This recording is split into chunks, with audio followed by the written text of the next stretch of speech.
Bonjour à tous, voilà, je représente la société Terre de Glisse et Anime Extrême. Je voulais remercier vraiment les étudiants qui sont ici, parce que le projet qu'on leur a demandé, il est très difficile. Ce qu'ils ont fait en 24 heures, d'habitude on le fait en une année.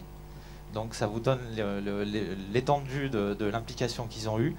On a réussi à mettre au point une maquette. Cette maquette, elle est à l'échelle, 1/10. Elle va être montée en même temps que l'exposition va vous être faite, c'est-à-dire en 3 minutes. Ce que l'on fait d'habitude en 2 heures sur le terrain, dans la même configuration que l'on fait sur le terrain. Donc j'espère que vous serez voilà, encourageant vis-à-vis d'eux. Vraiment, moi, je suis ravi d'avoir travaillé avec vous. Ça a été vraiment un super plaisir. Et puis, je vous laisse partir, et c'est la magie.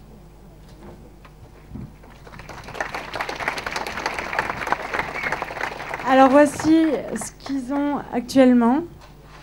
C'est la rampe actuelle. Maintenant, ils nous ont donné un cahier des charges. Alors, il nous faut que cette rampe accueille plusieurs sports comme le ski, le snowboard, le BMX et la bouée, qui s'appliquent sur un public varié, tout en ayant un encombrement minimum tenant sur la remorque qui existe actuellement, qui soit mise en œuvre rapidement en 1 heure, de 1 à 2 heures, ce qu'ils sont en train de faire en 3 minutes. Et une mise en œuvre de 2 à 3 personnes. Alors, je vais vous présenter l'échelle de l'innovation. Donc, en termes d'accessibilité, l'ancienne rampe s'adressait à un type de public, bien spécifique. Et maintenant, il va s'élargir sur un nouveau public en tant que loisir et sport de haut niveau. Ensuite, pour ce qui concerne la zone d'utilisation, autrefois, il était utilisé dans les villes, la plage et les montagnes. Maintenant, on va pouvoir faire des spectacles et monter des stages pour apprendre à utiliser cette rampe. Les types de pratiquants étaient actuellement des grands publics ou des pros. Maintenant, on va pouvoir faire des initiations et les amateurs pourront venir s'amuser sur nos rampes. Au niveau du défi technique, on a voulu une rampe plus large, 2 fois plus large que celle qu'ils ont actuellement, tout en gardant l'encombrement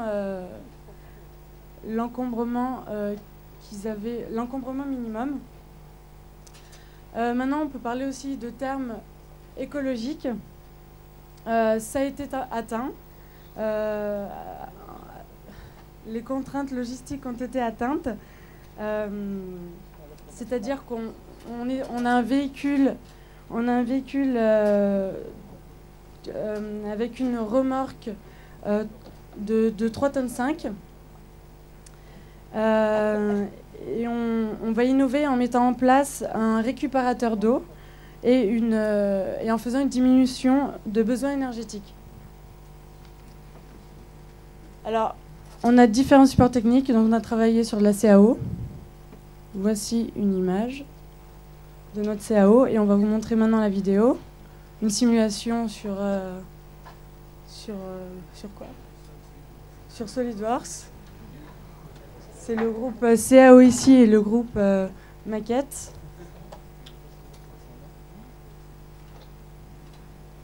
Donc on peut voir la rampe qui se baisse. Tac. Et qui va se replier sur elle-même. Tac. Voilà.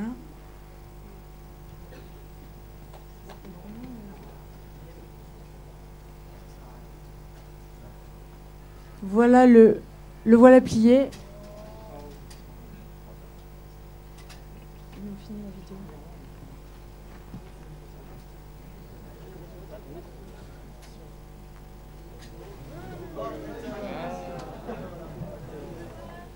Ça a marché jusqu'à présent.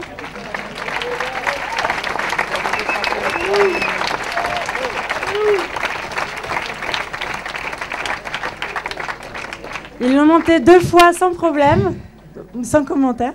Et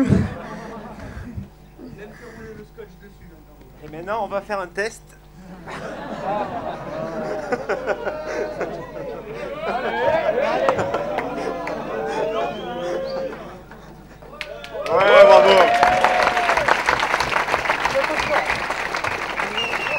Merci.